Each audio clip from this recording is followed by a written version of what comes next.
Hi, this is Chris Stout, endovascular and vascular surgeon with Ozark Regional Vein and Artery Center. Today, we're going to talk about the different stages and progression of peripheral artery disease.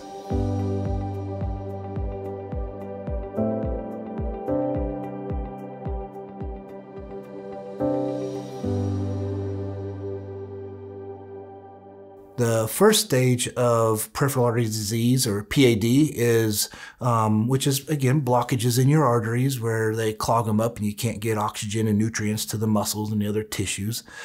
Basically, the first stage is going to be asymptomatic. Now, this may be some very mild disease. You may have calcium that somebody finds on an x-ray. It may be inconsequential in terms of needing surgery or a stent or angioplasty or anything like that. But it's always consequential because there's other aspects of your care that need to be addressed. Anytime we see peripheral artery disease, we also worry about carotid or cerebrovascular disease in addition to coronary artery disease. And my goal as an endovascular and vascular surgeon is to make sure that we mitigate or decrease your risk of long-term complications from these. And that's primarily through medical therapy and making sure that you get plugged into the right specialist that you need to follow for the rest of your life. Now, second stage is going to be claudication, or as we talked about in a prior video, it's Latin to limp, means is claudico. So basically, this is going to be one of the earlier stages that's not quite so bad. Again, we have to address lifestyle and medical changes for you. But once you start to get to where you ache when you walk or you get tired when you walk, primarily whether it's in your thigh muscles, your calf muscles, or even your buttock and hip muscles, they may just give out or fatigue or get tired or whatever symptoms they can cause after you've exercised them to use up all the oxygen in the muscles. Maybe just walking out to the mailbox. Well, this is a time where you start to need to be more closely evaluated, and determining the degree of disease and blockage is very important. And that's done with a simple, ankle brachial index test where we can just get a number to qualify, how bad you are. And then it kind of determines whether or not we follow you up, in a year or what we recommend. Sometimes the disease is more progressive, and then we start to get into what we call critical limb ischemia. And the CLI is kind of the acronym that we use for that. And that basically means that you're in a pretty bad spot. And that's usually when your circulation is less than half normal.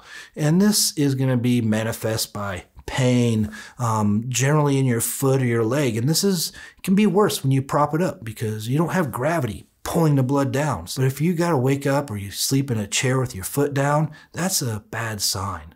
Other things associated are going to be cold, cool foot, a blue or, gray foot. Those are really bad things also.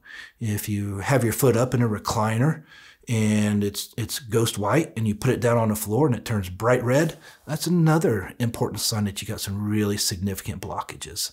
And if you experience any of those, please come and see a specialist. We're equipped to do duplex ultrasounds. Again, big fancy words where we're basically going to take a probe of an ultrasound, same thing you use for a pregnant mom, just a little bit different style of probe, and we're going to look at those arteries, each individual artery in your leg, and we're going to find out which ones are blocked and where and how much. The worst of the worst is when you start to get into the limb salvage side of things. And generally, you're going to see this when your circulation is 40% or less of normal.